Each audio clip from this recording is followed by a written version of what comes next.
the eastern plains after a student pilot safely landed a plane after it lost power just after takeoff today.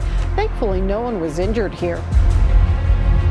Have you ever wondered how much separation you need when landing behind a helicopter? In this video, we'll look at two mishaps where pilots tried to land behind helicopters and instantly regretted it. Stay tuned to find out. In Fort Collins, Colorado, a novice student pilot faced a perilous situation. With a mere 30 hours of flight experience, this pilot found themselves in a risky predicament. The lack of experience heightened the danger of the situation, and their actions in the following moments would be crucial. This mishap underlines the importance of thorough training and decision-making in aviation, especially for those new to the skies. Located north of Denver, Fort Collins became the backdrop for a critical aviation incident. Adding to the complexity of the situation, the airfield in question was uncontrolled at the time.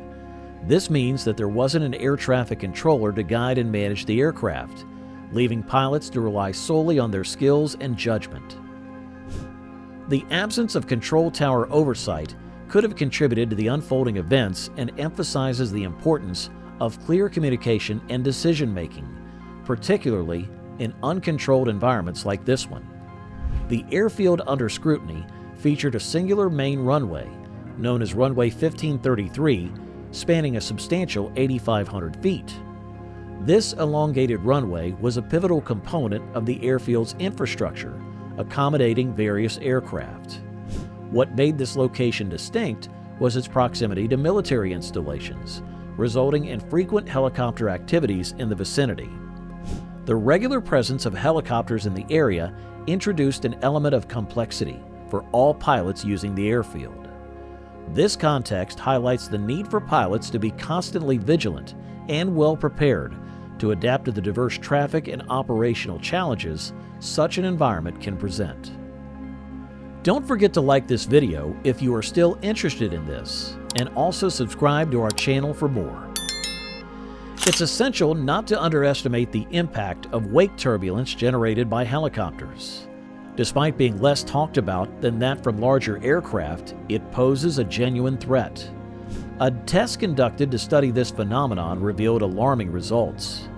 The wake turbulence from helicopters can be potent, leading to severe bank angles for aircraft following in their wake.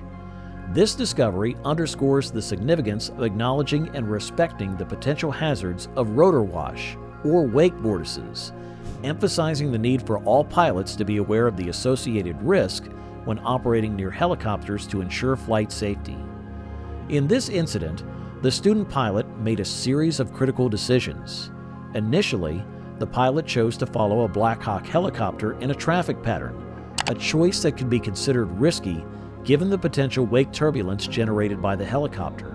However, the situation took a more perilous turn when the student pilot decided to continue with their landing, even when it became evident that there wasn't sufficient separation between their aircraft and the helicopter.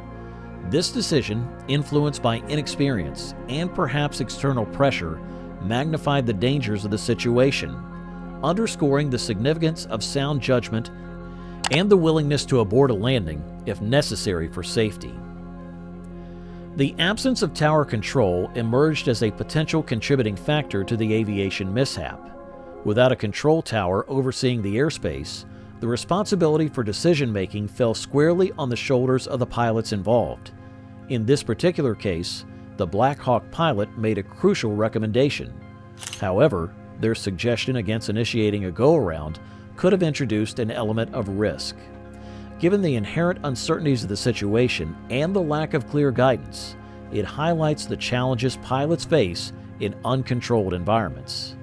This scenario emphasizes the importance of clear communication and individual pilot judgment to ensure the safety of flight operations. Despite the continued importance of ensuring safety in aviation, the FAA has yet to establish definitive guidelines regarding the separation between fixed-wing and rotary-wing aircraft.